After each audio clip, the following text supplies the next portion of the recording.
Buenas tardes, chicos, esperando que se encuentren súper bien y que también hayan visto las anteriores clases para que tengan una continuidad con las clases de ahora. Les voy a compartir pantalla de material de trabajo que vamos a analizar para poder seguir con la materia, chicos. En unos minutitos que se pueda visualizar bien el material para continuar.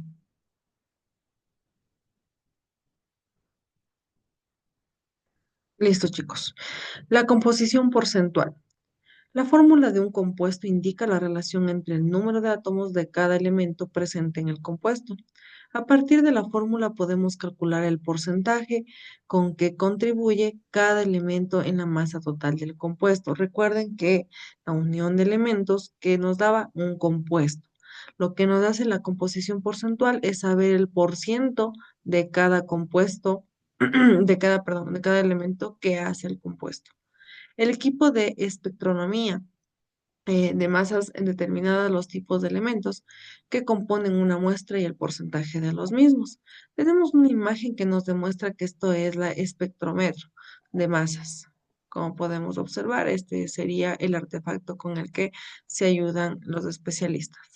Entre las principales aplicaciones del espectrómetro encontramos determinación de residuos, pesticidas de alimentos, determinación de la cantidad de un elemento en un medicamento, identificación de abuso de drogas y metabolitos en sangre, orina y saliva. Para determinar mediante cálculos del porcentaje de un elemento en un compuesto debemos conocer varios conceptos.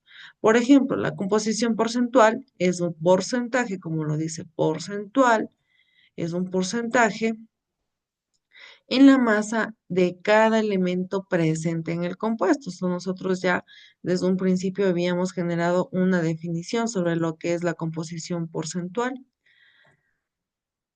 La obtención de esto es dividiendo la masa de cada elemento para la masa del compuesto.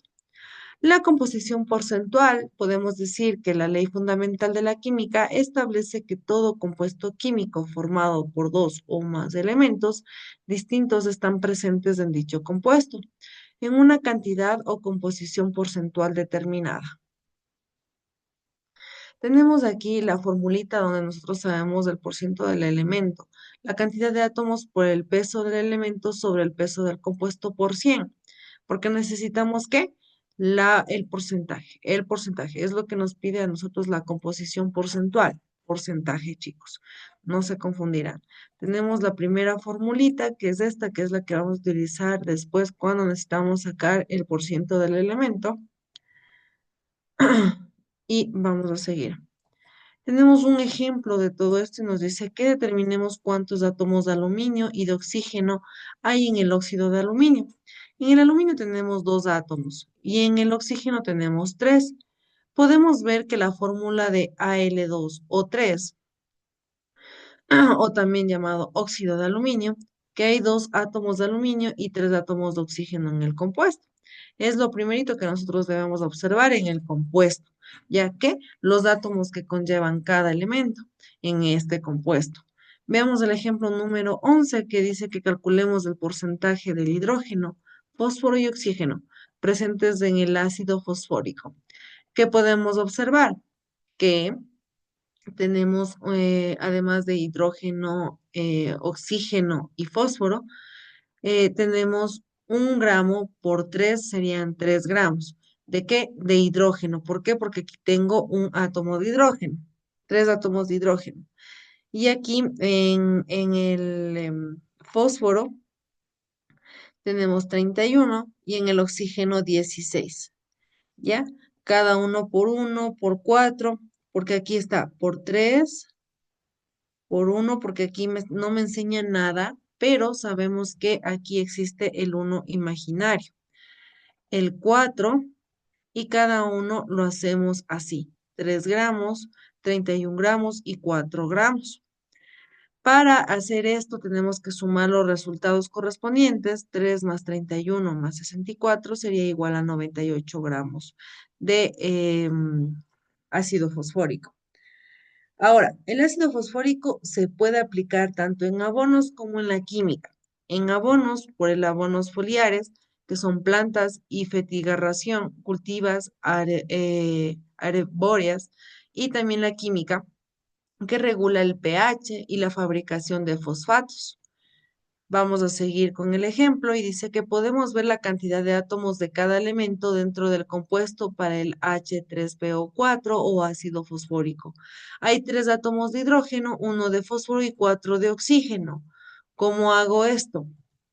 Tenemos la cantidad, lo único que hago es reemplazar en la fórmula anterior lo que yo les estoy comentando, 3 por 1 y 98. 3 por 1, 3 dividido para 98 por 100%. 3,06%. Lo mismo acá, 1 por 31 sobre 98 por el 100%, 31,63%. 4 por 16 dividido 98 por el 100%, 65,31%. Esto nosotros es tan fácil de sacar, chicos, que nosotros no tendríamos complicación alguna, ya que es algo muy fácil de entender, es algo tan sencillo, chicos, no es nada complicado que ustedes se puedan equivocar alguna situación. Al sumar los porcentajes de estos elementos, si el resultado tiende a 10, perdón, a 100, el ejercicio está bien realizado. Ojo con eso. Las pequeñas diferencias que hay entre el redondeo de las masas de los elementos está en la tabla periódica.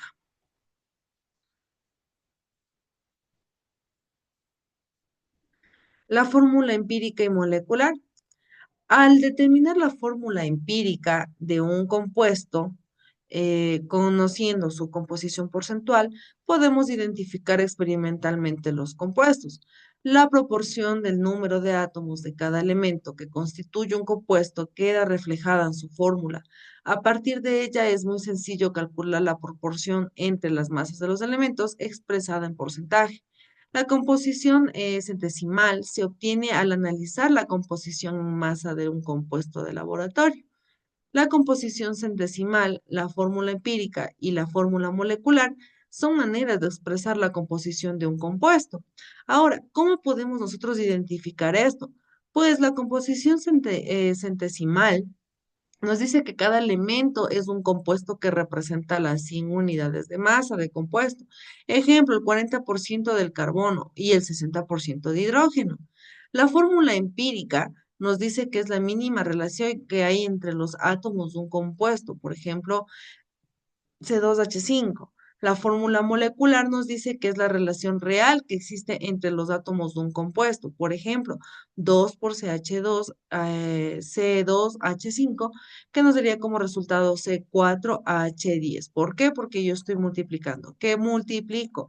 Pues simplemente el 2 que está aquí por los subíndices que obtengo en cada elemento y el resultado sería estos. ¿Ya? Eso es todo lo que es la fórmula molecular.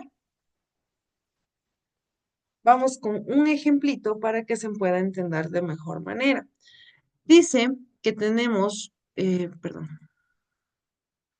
el ácido ascórbico, o también conocido mundialmente o como sea. Bueno, más fácil es conocido por vitamina C. Este contiene un 40,92% en masa de carbono, un 4,58% en masa de hidrógeno y 54,50% en masa de oxígeno. Tenemos que establecer dos cosas. Uno, que determinar la fórmula empírica del ácido ascórbico. El 2, establezca la fórmula molecular del ácido ascórbico. El peso molecular real es de 176,14 gramos. Para solucionar este ejercicio debemos seguir una serie de pasos. En este caso vamos a hacer paso por paso para que ustedes puedan observar y no tengan ninguna complicación al momento de realizar tareas o algún examen. El ácido ascorbático es un ácido de azúcar con propiedades antioxidantes. Ojo con eso. El paso número 1 es que verifiquemos que todos los porcentajes dados de los compuestos estén en unidades de gramos. ¿Ya? Por eso yo les ponía anteriormente, esas son las unidades de gramos, es lo que conlleva hacer ese gramo. 49 gramos de calcio, 4,58 gramos de hidrógeno y 54,50 gramos de oxígeno. El paso número 2 sería que pasemos a moles cada uno de los elementos. ¿Cómo paso? Con la conversión. ¿Cómo es la conversión? Gramos de carbono, 40,92 gramos de carbono es igual a una mol de carbono que nos da sobre 12,01 gramos de carbono. Entonces, como voy a moles, simplemente saco los gramos, multiplico y divido y me sale 3,40 mol eh, de carbono.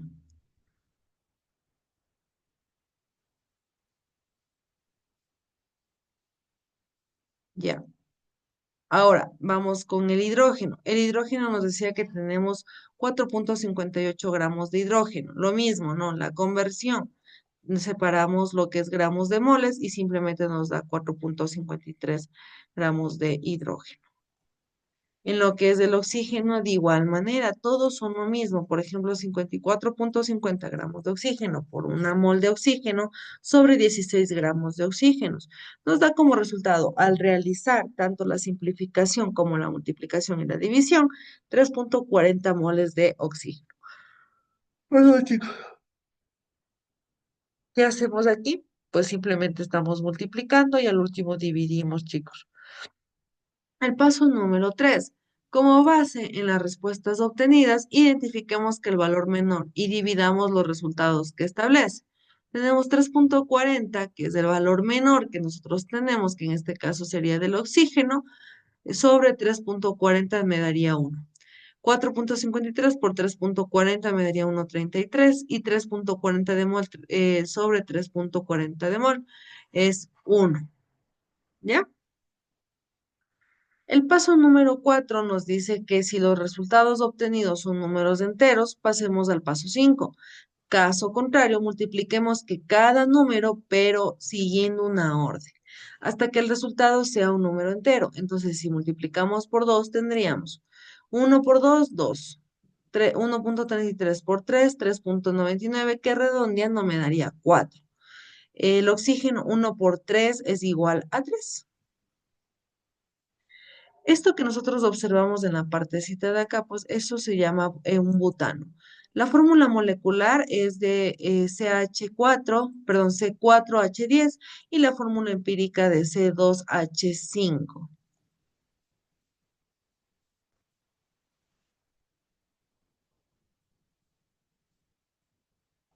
El paso número 5 nos dice que los resultados obtenidos representan los índices del compuesto en el orden respectivo en el que fue nombrado el ejercicio. Tenemos CH3, C3, H4 o 3. Para determinar de qué se trata de una fórmula empírica o molecular, debemos obtener el peso del compuesto calculando y comparándolo respecto al valor real, valor dado en el ejercicio. Tenemos C3H43 que nos da igual a 12,01 por 3 más 1,01 por 4 más 16 por 3 me sale 88,7. Recuerden que toca hacer primero las multiplicaciones o todo lo que está dentro del paréntesis. Tenemos una formulita que nos dice que es el factor. El factor es igual al peso real, peso es sobre el peso calculado.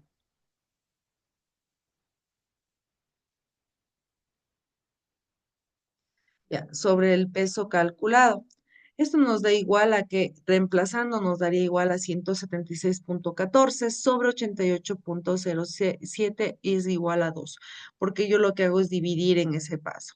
El paso número 7 nos dice que si el factor es igual a 1, significa que tenemos una fórmula empírica y molecular a la vez. Caso contrario, debemos multiplicar cada subíndice del compuesto por un factor calculable.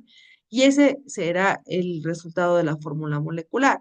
Tenemos 2 por C3H4O3 que nos da como resultado C6H8 o 6. ¿Cómo yo realizo esta situación? Pues simplemente 2 por 3, 2 por 4 y 2 por 3. 2 por 3, 6, 2 por 4, 8 y 2 por 3 igual a 6. Ahora, veamos un ejemplo, que calculemos la fórmula empírica de la sustancia entre un compuesto de 18,4% de carbono, 21,50% de nitrógeno y 60,1% de potasio. ¿Cómo hago esto con la fórmula ya requerida anteriormente? Tenemos aquí, y de modo que la fórmula CNK, me tiene que salir 1, 1, 1, 1, 1, 1, todo. El cianuro de potasio puede convertirse en un gas tóxico si tienes contacto con cualquier ácido. El cianuro de potasio, cuando es ingerido, reacciona con la acidez del estómago y genera un gas demasiado tóxico, chicos.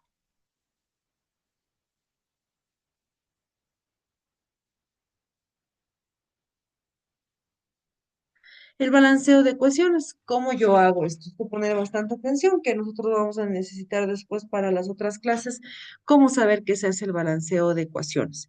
El balanceo de ecuaciones en muchas sustancias químicas puede combinarse para dar lugar a sustancias químicas de distintas naturalezas. A este fenómeno lo denominamos como reacciones químicas. Una ecuación química consta de dos miembros separados por una flecha que indica el sentido de la transformación. A las sustancias que les inician la denominamos reactivos y las colocamos en la parte izquierda de la flecha y las sustancias finales obtenemos, son los productos y van de la derecha hacia la flecha. Tenemos reactivos y productos. Tenemos A, B y C más D. La reacción entre el amoníaco y el oxígeno son reactivos que se producen para formar nitrógeno molecular y agua en productos. Si hay varios reactivos y productos a unos y a otros separados por medio del signo más. De esta manera podemos identificar los reactivos tanto A como B y reaccionar de forma efectiva con C y D. Al estado físico de la situación que les interviene en una redacción, lo indicamos mediante símbolos que colocamos detrás de la fórmula si el elemento o compuesto de por ejemplo, en este caso el sólido, líquido, gas y acuoso. El sólido lo representamos con una S, el líquido lo representamos con una I, perdón, L, el gas lo representamos con una G y la acuosa representamos como AC. Para comprender de modo eficaz la ecuación química, debemos tomar en cuenta las leyes de transferencia de materia. ¿Qué nos dice estos tipos de leyes? Pues vamos a ver. Las leyes de transferencia de materia dice que establece la relación entre que verificamos en reacciones químicas y validadas para todo tipo de sustancia. Están divididas en ley de conservación en la masa de ley de proporciones definidas. La ley de conservación de masa nos dice que esta ley menciona que la masa no se crea ni se destruye, simplemente se transforma. Esto de toda reacción química, la masa total de reactivos es igual a la masa total de productos de reacción, que sería reactivos es igual a productos. La masa total de reactivos y la masa total de productos. Ley de la conservación de la masa. Simplemente no se destruye ni se elimina, solo se transforma. Si 100 gramos de A reaccionan con 50 gramos de B para producir 70 gramos de C, ¿cuántos gramos de D esperamos que produzca tomando en cuenta la siguiente reacción? A más B, C más D. Reemplacemos los datos que conocemos de la siguiente reacción y lo que conocemos en el caso de la D. Lo podemos contar como incógnita en cualquier letra. 100 gramos más 50 gramos es igual a 70 gramos más D. 150 gramos es igual a 70 gramos más de. Y de despejando de nos sale 80 gramos. Está facilito, no creo que sea nada complicado, chicos.